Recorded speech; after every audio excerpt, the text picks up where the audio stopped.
I thought we'd do some fun word art today, so let's get started. I've just taken a bit of vinyl that I cut out of my Cricut and put it on my watercolor paper here. I'm using Arch's cold pressed watercolor paper. And in order to get the effect that we have in this example that I made over the weekend, we just want to put some tape around the edges to mask it off.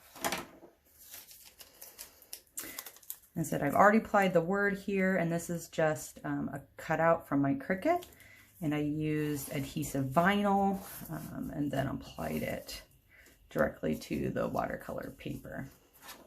And so now I'm just going to tape all around all four edges to make sure we get a nice crisp, clean edge. And this is, I had this idea the other day to combine, you know, the Cricut with watercolor. I've gotten into watercolor quite a bit during quarantine, and some days I can be more frustrating than others learning a new art.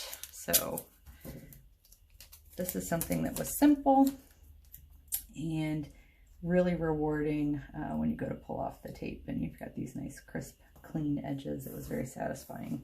So I think what we'll do today is a gradient. I like this word gather, especially, you know, with COVID. We're not really supposed to, but I'll look forward to gathering with friends and family once this is all over. All right, so this one is more of just a bunch of color mixing, where I did the whole thing wet and then dropped in some color. I think what I'll do for this one is try to make kind of a gradient go all the way across. And so we'll mix a couple colors together, and that's where our color wheel will come in handy. So when we're mixing, we just want to make sure that we don't use colors that are opposite of each other, because when they do touch, they'll blend together to make brown, and I don't want any brown in my composition. So I think it would be fun to do like a teal and maybe a purple and kind of bring those together. So yeah, let's get started. Maybe we'll leave it a little more light in the middle. So we're all taped off and ready to go. I also have with me a jar of water.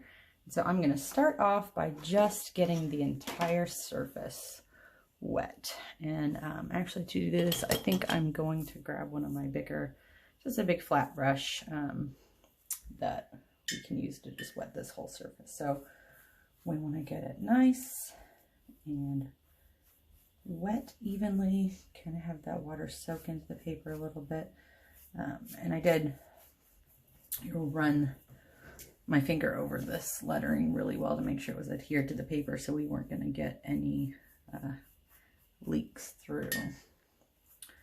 Just going to wet it up, and it's easy to put too much water, and I feel that the amount of water is always something I struggle with, either having too much or not enough water. But with this, we just want to make sure everything is nice and wet.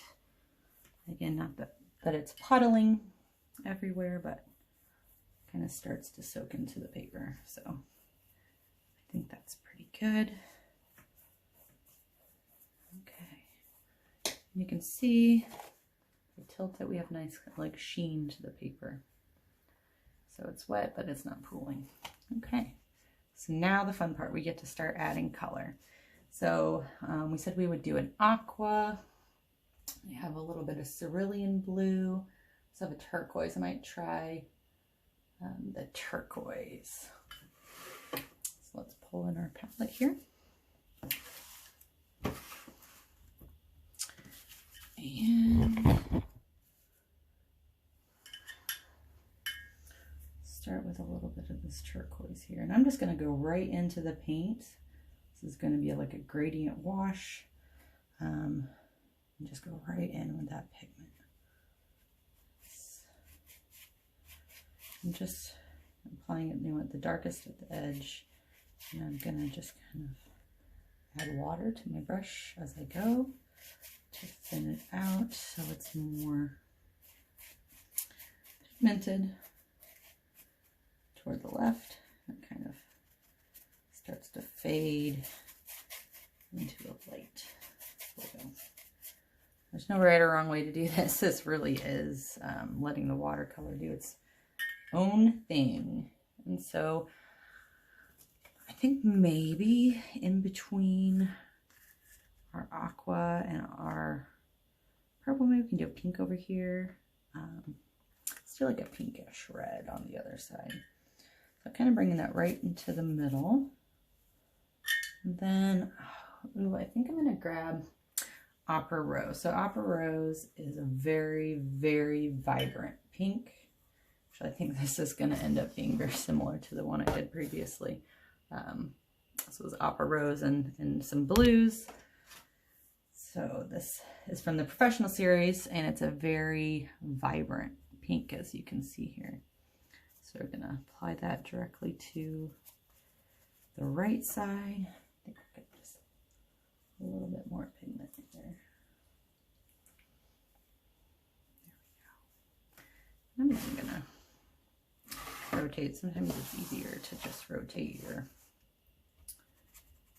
paper here. And so same thing, I'm just gonna start kind of working that out, adding water to my brush as I move outward. They'll meet together in the middle. And some more.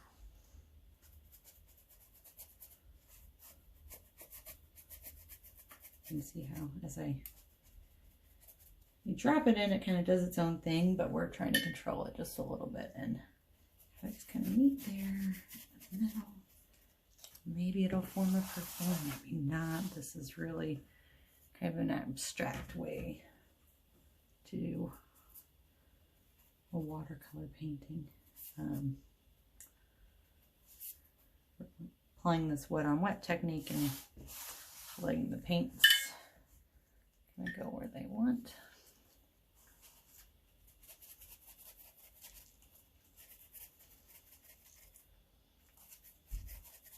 Alright, so that was really, really easy. Now comes the fun part. If you're impatient like me, you can just get a hot gun or plug this in and give this a quick dry.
Sorry about the noise there, but this seems nice and dry. So the first thing we want to do is remove, and it's actually not all the way dry, but it's dry enough so that we can remove our mask.